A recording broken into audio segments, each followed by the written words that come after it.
What's up, family? What's up, black family?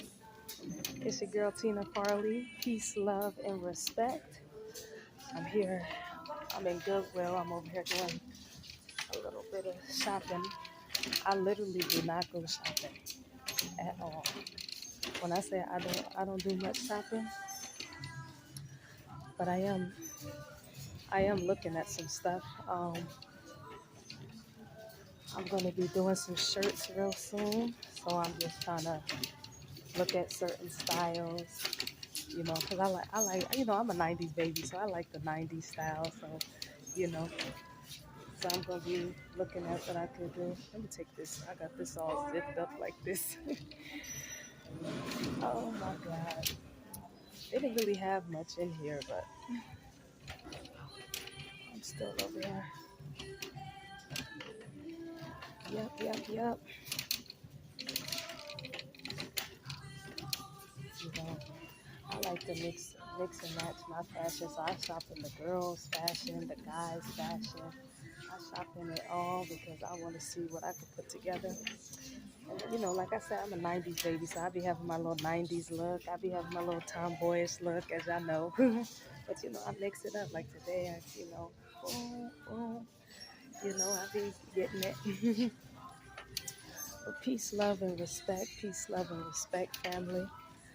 Something just popped to my mind because I was thinking about how my aunt, she used to come in here and we used to shop for everything. We used to go to the thrift store and we used to come to Goodwill and stuff like that. That's where we shop. And then every now and then it'd be Marshalls or Kohl's or Kmart, sometimes Walmart. Remember the Lilway? We used to put the stuff on Lilway and stuff. But most of the time, if we needed anything, like if we wanted some different shoes or needed a certain type of color shirt or whatever, um, that's pretty much where we went to the thrift store. And I really liked it because they had a lot of vintage clothing and I knew no one else had it. People used to be like, Tina, where you get that? Where you get that from? Where you get that from? I used to be like, TS. And they used to be like, what TS? I was like, the thrift store. So I was making the thrift store seem like it was like the mall or something. And everybody just knew like, dang, certain denim jackets, sweaters, and man, everybody just knew you couldn't get it, no more. They didn't make that, so I just got to thinking, but I was thinking,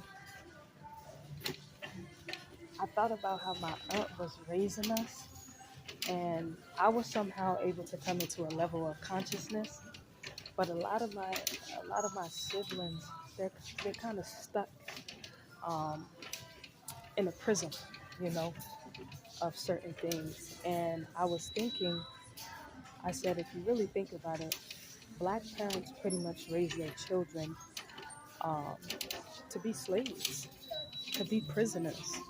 You know what I'm saying? And I know other nations possibly go in the same order, but other nations have more built than what we do. So, and I'm on us, black family. So, that's time. Okay, okay, y'all go. They don't say no. Excuse me over here. They just, they just roll on through.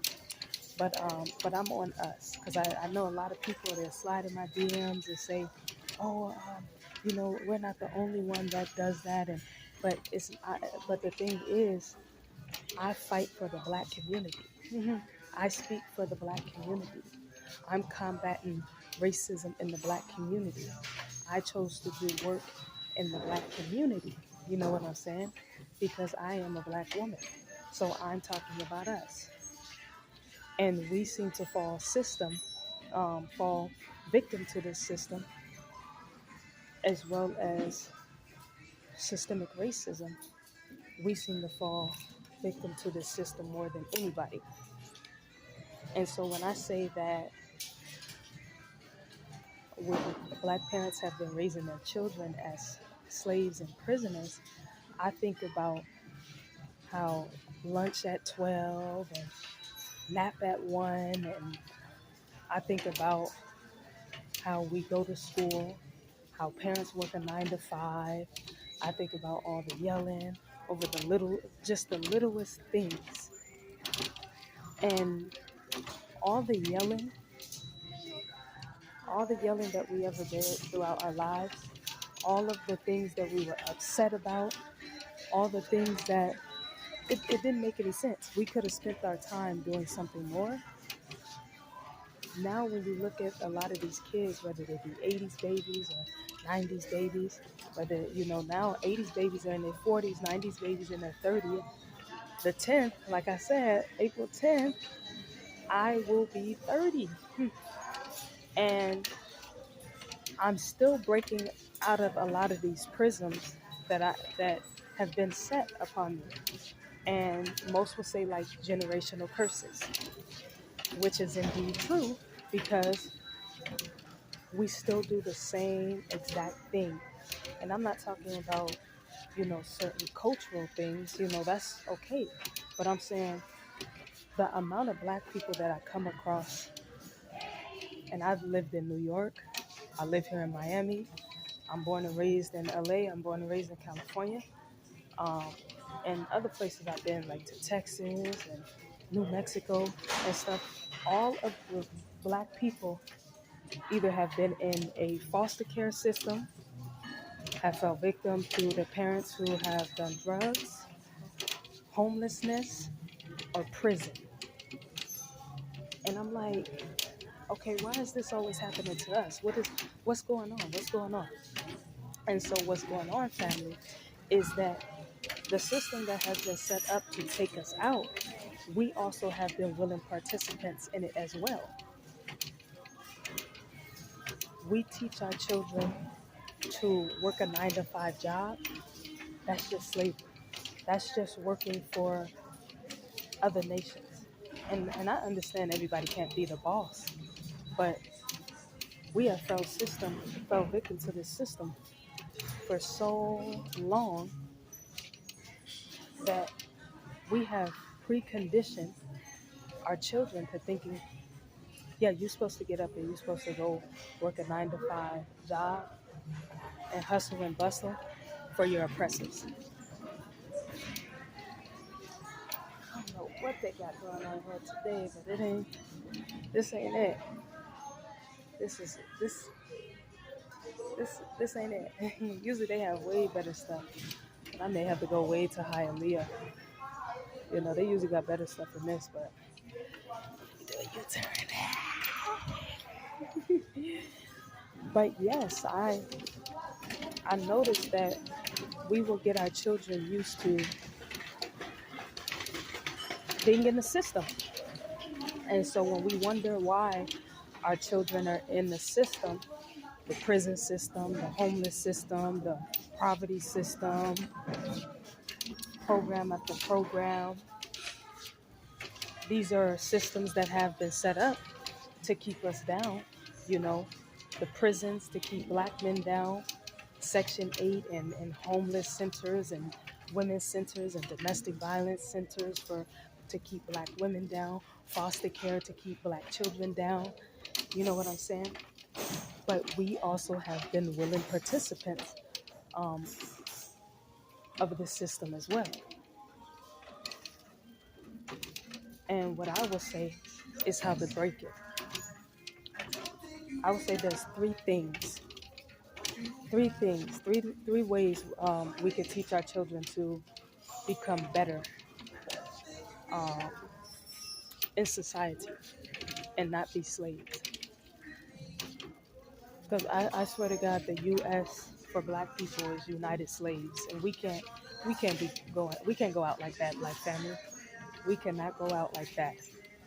So what I would say is, number one, you should be teaching your children to believe in themselves.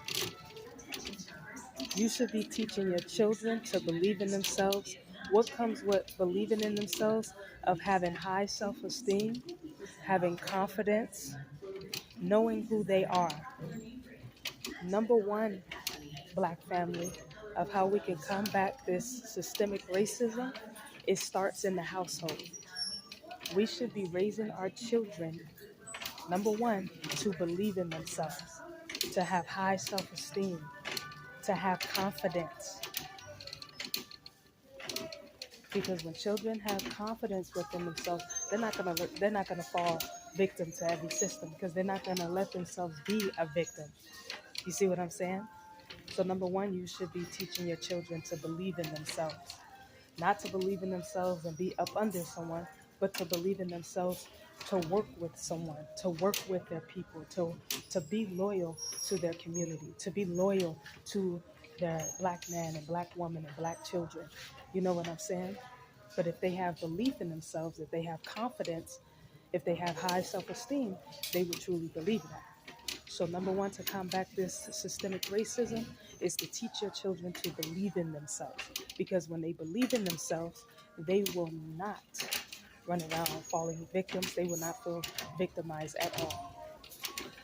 Number two, leadership. Leadership. And maybe your children are not the best leaders, but if you teach them a sense of leadership, even if they exemplify followership, they should be knowing who's a great leader to follow. You should always be installing leadership in your children. Baby, this stuff look dingy. Mm-mm-mm. It just looked too dingy for me. And I love a nice vintage look, but not this. That's not where it's at, family.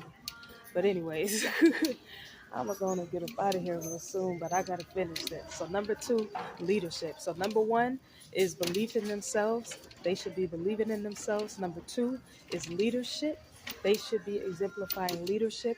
Number three, entrepreneurship.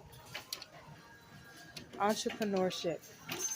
You should, even if your children don't even want to be bosses or businessmen and businesswomen, they should be having great followership of black people that do exemplify uh, leadership, believing in themselves, and having entrepreneurship. You should still be teaching it. That way they know what it looks like within our people.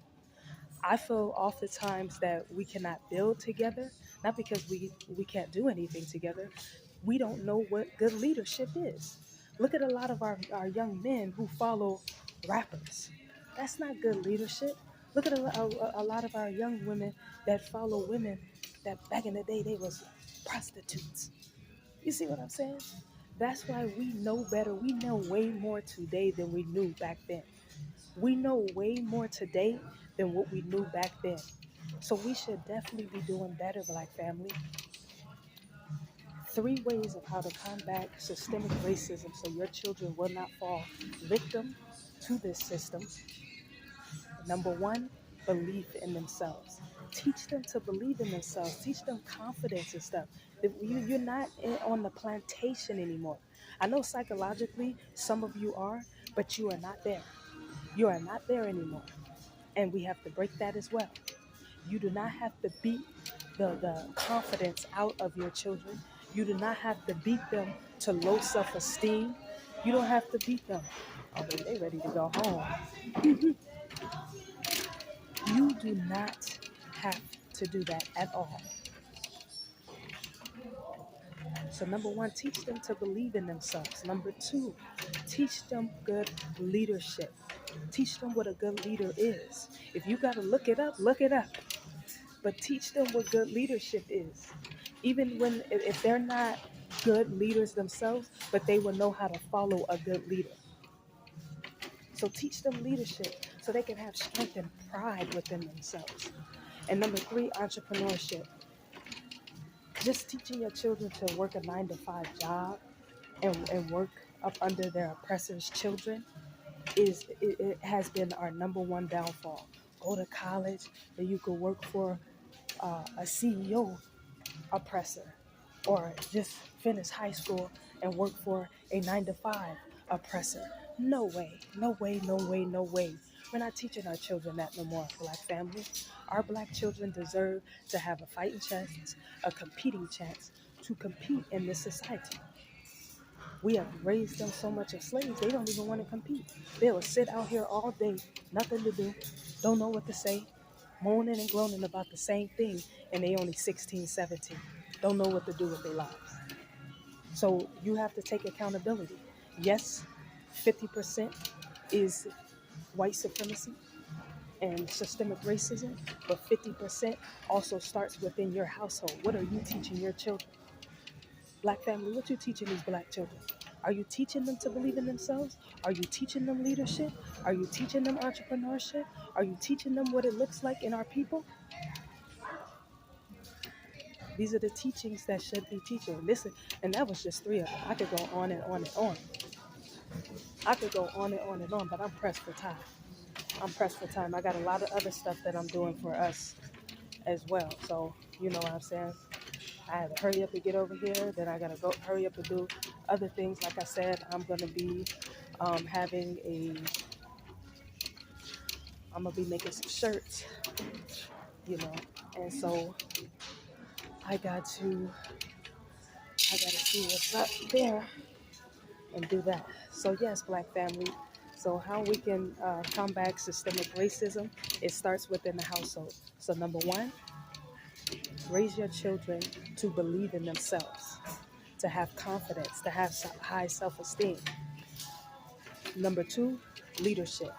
Teach your children to lead, to have pride, to have pride within themselves, to love who they are, to love their hair, to love their skin, love their lips, love their nose, have great leadership.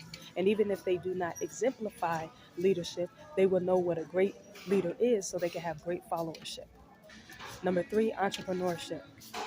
You should be teaching your children always to have their own business, to get in a trade, you know, something where they can have a sense of pride within themselves. And even if they don't want to be the boss, they should be able to um, depict that in other people in the community.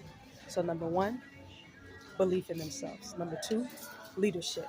Number three, entrepreneurship. Those are three ways of how we can combat racism so our children will not fall victim to this systemic racism with knocking them off of the monopoly board. Basically, they're not even on it.